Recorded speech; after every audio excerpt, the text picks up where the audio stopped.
Lep pozdrav vsem. Jaz bi poleg tega, kar je moja tema, se pravi dodatne aplikacije, bi najprej se par besed rekel še o renderiranju. V bistvu se že odkar sem prišel v Audax, sem se ukvarjal z izdelavo fotorealističnih slik in po pravici povedano nikoli nisem delal tega v Creatu, oziroma prej bil še proinženir. Enostavno render ni bil uporaben. Najprej smo uporabljali 3D Studio Maxa, pol Hypershot, pol Keyshot, pa tako naprej.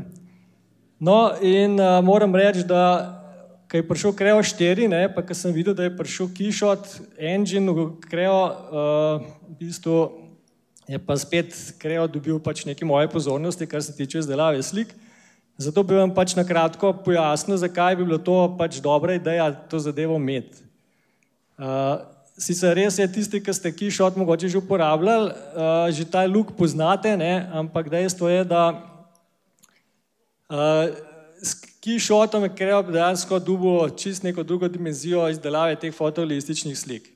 Zdaj tisti, ki Keyshot poznate, veste, da je zadeva zelo preprosta za uporabo in pa to, da je narejena za strojnike. Zakaj pravim, da je narejena za strojnike? Strojniki se v glavnem ukvarjamo z kovinami, materiali, pa mogoče kakšna plastika, pa take zadeve. In Keyshot je dejansko izdelavo dobre kovine, se pravi kovinskega modela, zelo poenostavil in približal perfekciji. In to je dejansko tisto, kar strojnike rabimo, da neki kovinski model dobro izgleda, brez da delamo ne vem kakšno znanost iz tega.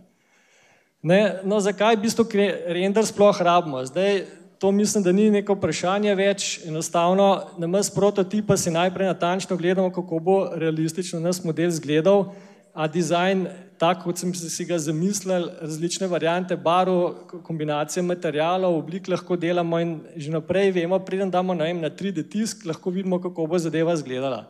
Potem si lahko to model postavimo tudi neko realistično okolje, kjer bo ta naš izdelek in vidimo, a zadeva dejansko tako izgleda, kot smo si zamislili.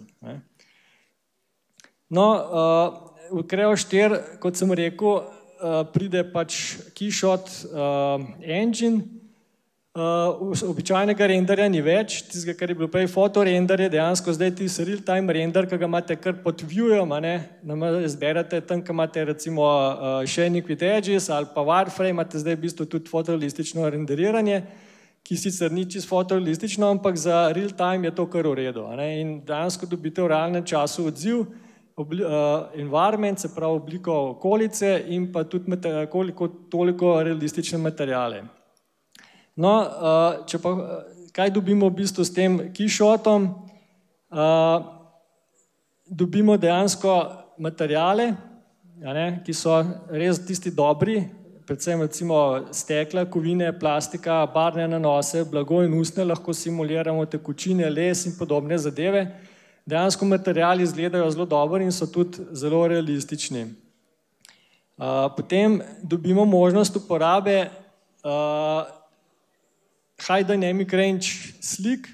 Sicer te slike je Creo imel že prej uporabo, ampak dokler nismo imeli dobrega render engina, smo dejansko težko te slike uporabili. Te High Dynamic Range Images oziroma HDRI slike uporabimo v sceni. Ni več tiste komplicirane sobe, ki je bilo prej, ki si mogel nastaviti, ampak dejansko to sliko lahko uporabimo za okolico. Zdaj, kaj dejansko je ta HDRI slika? To je recimo en primer te slike, je klele gor.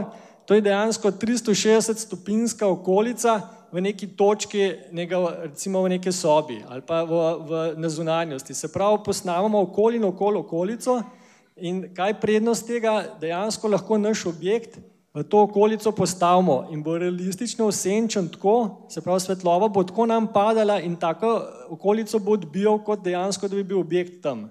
In s tem lahko objekt virtualno postavimo v katerokoli, recimo lahko v našo delavnico, v kuhno, v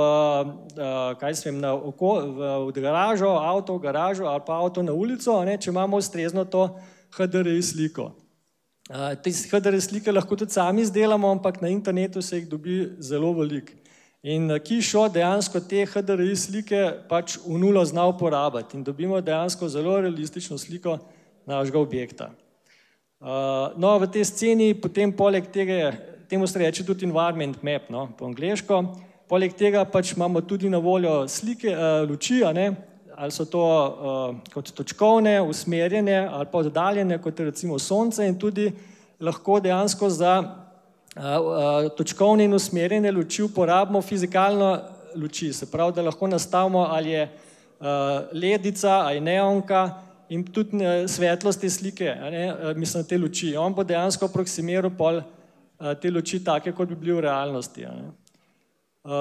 Tako da dejansko, moram reči, da sem precej zadovoljen, da so končno en dober render engine integrirali, tako da bomo lahko spet v Kreatu delali take slike, ki smo mogli do zdaj uporabljati druge programe.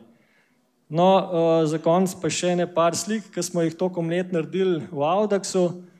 V Kreatu ni tukaj nobene izdelane, po pravici povedano, vse so bile narejene pač ali s keyshotom ali s hypershotom, ampak lahko pa rečem, da take slike, ki smo do zdaj mogli pač uporabljati druge programe, lahko zdaj naredimo znotraj Kreata, in to se mi zdi super.